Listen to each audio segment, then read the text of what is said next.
Happy May the 4th, you guys. May the 4th be with you. A little Star Wars joke. Hope you liking my virtual background as well. Playing with a little bit of technology. Hope you guys had a good week and that you were able to work on your projects. I've just posted some stuff on D2L. New unit will be starting this week, but we haven't necessarily gone through all of the security and rights unit, although your project probably gave you a lot of the information that you needed to do for that. What I'll do in this video though is I'll just go over the rest of the information that's in your booklet on security and rights. And then if I'm also planning on hosting a Google Meet session on Wednesday at, I believe, 11 a.m. because I think that's when our regular class would be. And then that can be a time where if you have any questions about this booklet or about the upcoming booklet on rejections to liberalism or dictators, then that's when we can kind of have a session there to talk about that. Okay, so if we look at the booklet that you were working on, I believe, so we've done the collective versus individual rights. We talked about the Charter of Rights and Freedoms versus the American Bill of Rights. We talked about that political cartoon. That's calling into question our Charter of Rights and Freedoms versus the needs of the collective good and our national security.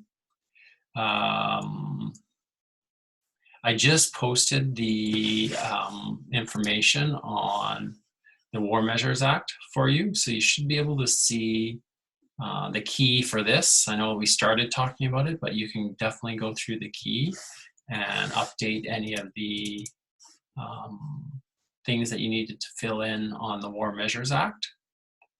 And then I also believe that I posted the security versus rights. Don't think we've talked about post 9/11 though. Okay, so you can definitely go through all of those answers on D2L, and hopefully you got it out of the textbook as well. We'll just finish up this stuff on post 9/11 right now. So 9/11 obviously were the attacks on the Twin Towers in New York by Al-Qaeda. And so since 9/11, we've seen a lot of changes in terms of security heightened in countries around the world. And it's the reason why when you go to the airports now, you have to take off your shoes and go through the scanners and all those things. Prior to 9/11, we didn't have those measures in place to protect borders.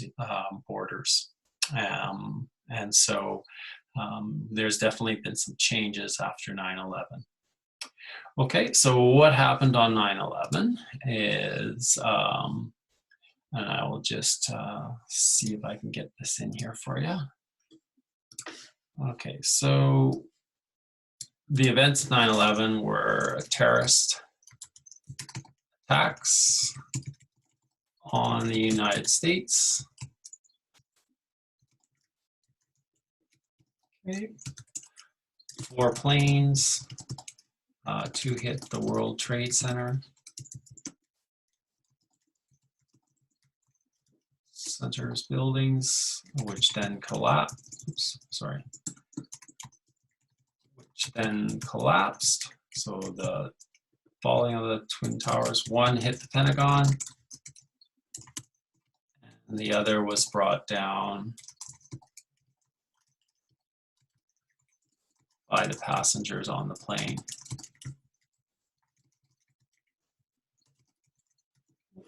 And so I can post some videos about the attacks as well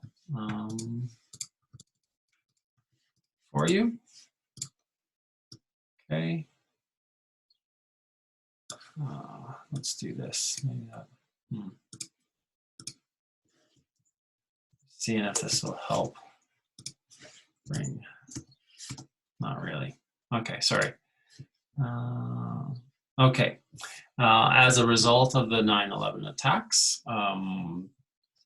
even though this happened in the States, Canada also did bring about some changes, and they brought about this act called the Anti-Terrorism Act in 2001. And that act gave the Canadian government some sweeping powers, although like with the Emergencies Act, it wasn't nearly the same as with the War Measures Act. They had to respect the Charter of Rights and Freedoms. So it would allow the temporary suspension of individual rights and freedoms of people suspected of terrorist activities or suspected of having knowledge about such activities. Okay, and then so some of the things that could take place were things like could detain a subject for up to 3 days. Okay, could use electronic surveillance, so wiretaps or monitoring computers or things like that. Could compel witnesses to give testimony.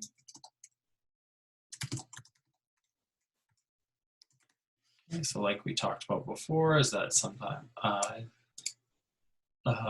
you could be, you couldn't have things used against you in a court of law, and then in this case, the judges could force witnesses to give testimony, could designate certain groups as terrorist organizations.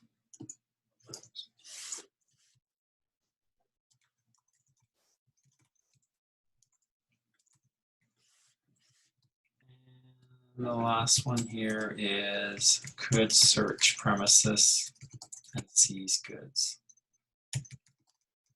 Okay, so as you know, in the Charter of Rights and Freedoms, that's protected. Okay, but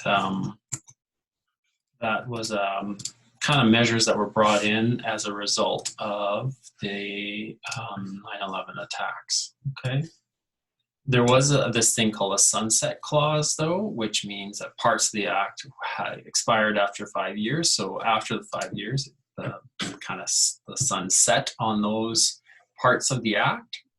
Okay, and those were preventative arrests and investigative hearings. So those things ended after the 5-year clause. Okay, so they were not renewed. Okay. So there is obviously some debate about the use of this Anti-Terrorism Act. Oops. And there were people that were both in favor and against using it. So those people that were in favor of it, the idea is that it protects the safety and security of Canada.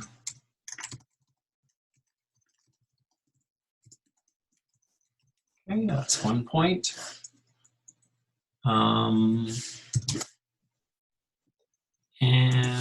the other point was that safety was more important than individual rights. So again, kind of those same kind of argument in some of the projects that you guys were looking at, right? The balance between the two. Okay, so collective rights versus individual rights, really. That's what the arguments were in favor of using this act. Sorry, I don't know why this keeps going blue on me.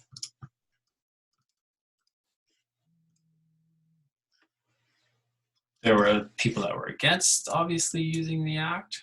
I'm gonna see what if I can get this out of here. Okay, there we go. Sorry. So those people that were against it said that it goes too far. Okay. That it suspends those rights and freedoms that were protected by the Charter. Okay. Gives authorities the opportunity to abuse certain individuals or their rights. The big one here, and you'll let it be racial profiling. Okay, and so those were the three main arguments against this Anti-Terrorism Act. Okay. Maha Arar was a and I may try and post the article that we talked about this year and with the gentleman in Ontario that was subject to some of these measures, although it did end up that he was found guilty to be participating in terrorist activities. So in this case, it was seemingly justified. But this gentleman was a Canadian citizen who was detained by the USA on suspicion of terrorism.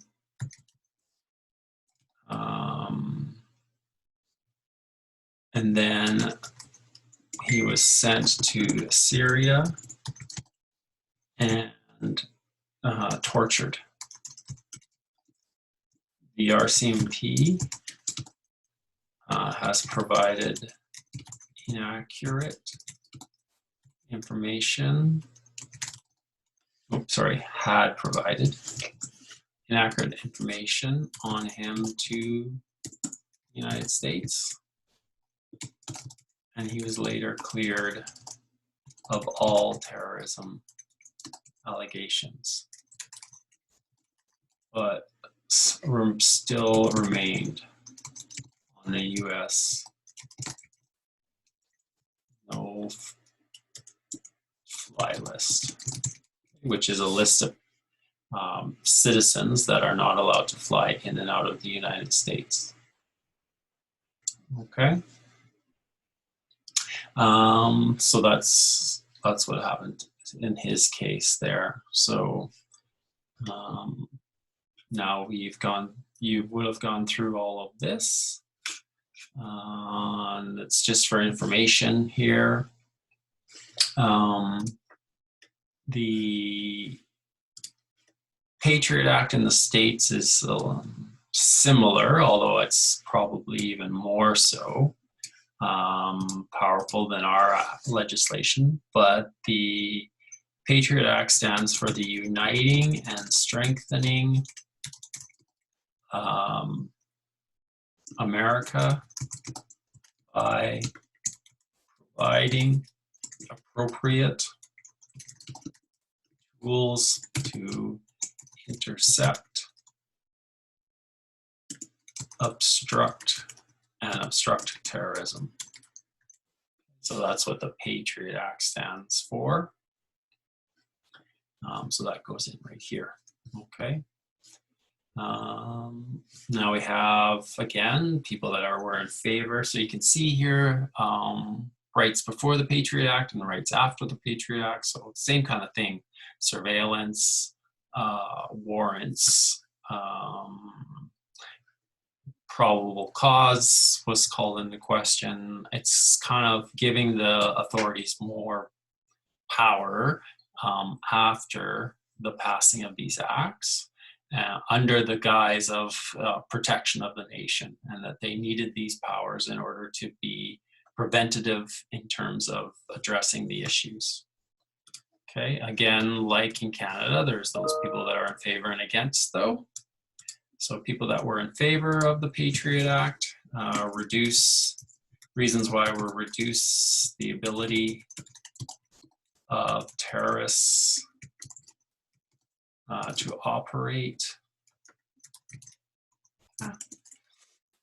in the US because the government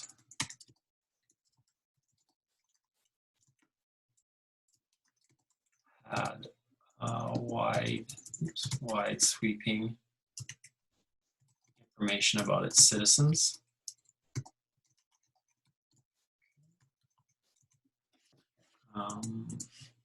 That's one of the points. Another point was that it works.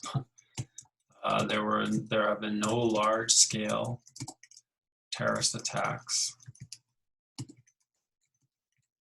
in the US since 9/11. Okay, and the last one was limits to rights are for the common good. So for the safety and security of the nation. Okay, so those are the people that are in favor of these like more restrictions or more powers to the law enforcement. These are the reasons why they would be in favor of that. Now, similarly, there was obviously people that were against all these measures. They were saying it was unconstitutional. It violates rights and freedoms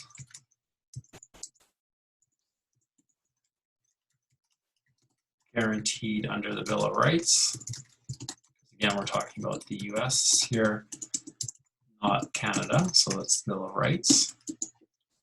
Okay, it was passed too quickly. This is another argument, so no time to analyze the impact of such sweeping powers. Okay, and the last one enables authorities falsely accuse,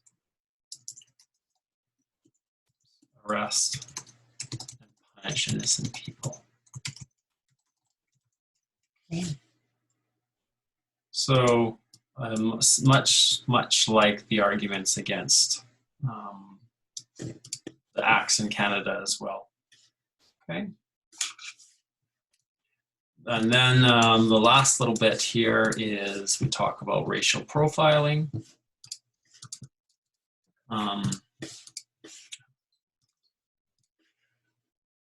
And so it's asking, what is racial profiling?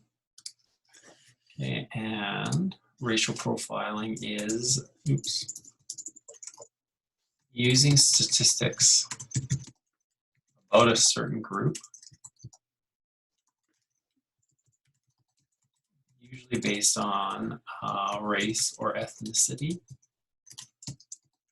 to make decisions about individuals. You are seen as a member of a group rather than an individual.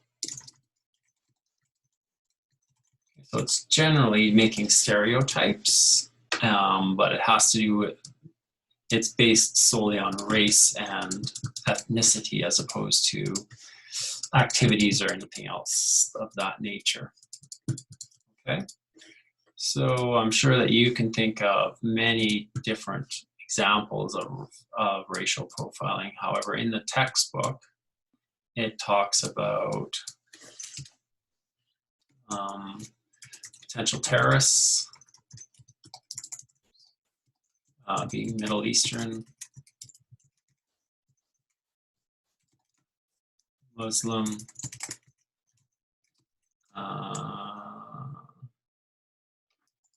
okay, etc. And it also talks about driving while being black or colored.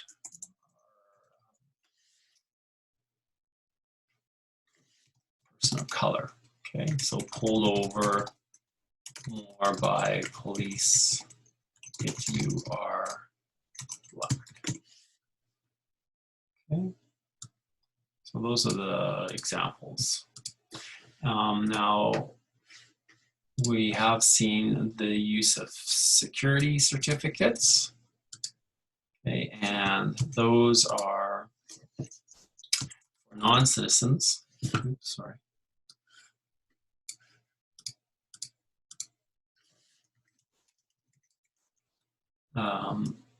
That's the first thing. The person can be arrested, held for any length of time, and then deported. So again, these are for non-citizens, so they're not citizens of the country. But this obviously goes against charter rights. Even if you're a non-citizen and you are in Canada, you are supposed to be protected by our Charter of Rights and Freedoms. Okay, but security certificates supersede that. So the use, two concerns, they can be done quickly, okay, and without explanation to the Canadian media or citizens. So why that's important is it's not transparent. So it's something that doesn't have to be done in the open. It doesn't have to be made, people don't have to be made aware of it. There are no balances or checks. So you can't, there isn't the same kind of checks and balances that we would see in, say, a criminal case. And there's potential for abuse and discrimination based on racism in using these certificates. Okay. Sorry. So actually, what I think I may try and do is take this out. Take this out as well. So it kind of fits there for you. Again, I'm sorry about the blue. But. Okay, and then this last question here is, do you agree or disagree with security legislation? Why or why not? Okay.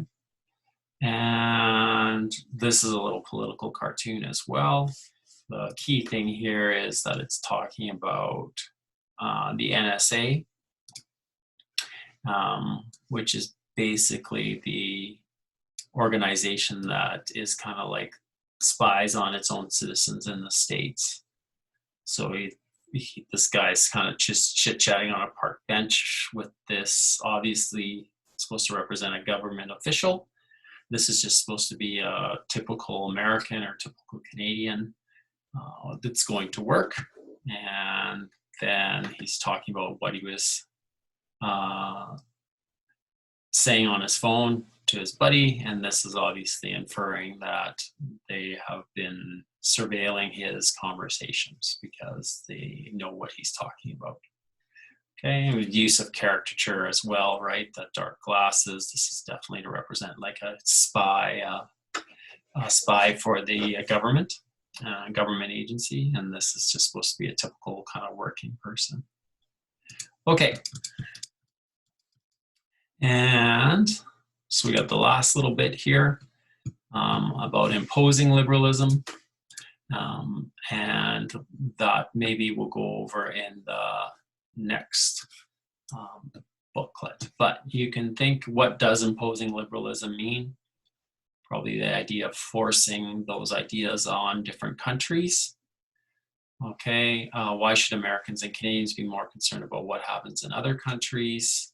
And then we look at kind of two ways of imposing liberalism. One's by force, or national self-interest. Okay, so this is so that we impose liberalism on these countries to stop terrorism activities that are coming from these countries, so Afghanistan and Iraq. So it talks about that. And then it also talks about imposing liberalism, or this idea of a democracy and capitalism and those Western ideas, for humanitarian reasons. And so while there was kind of the justification by the United States for attacking Afghanistan to stop the Taliban, there's also some reasons that they give for humanitarian reasons, and the same with Iraq. Okay, and so those are the 2 points there. And again, that's straight from the text. And I can just post the answer key to this in D2L as well. Okay, so I will post some videos maybe that you can watch on this stuff if you'd like. And then I'll post another video tomorrow starting on the rejections of liberalism. Okay, any questions, feel free to send me a note. And thanks again to those people that have submitted their projects. I've got some really interesting ones so far, so that's great. Have a good day, guys, and we will see you on Wednesday. Okay, bye.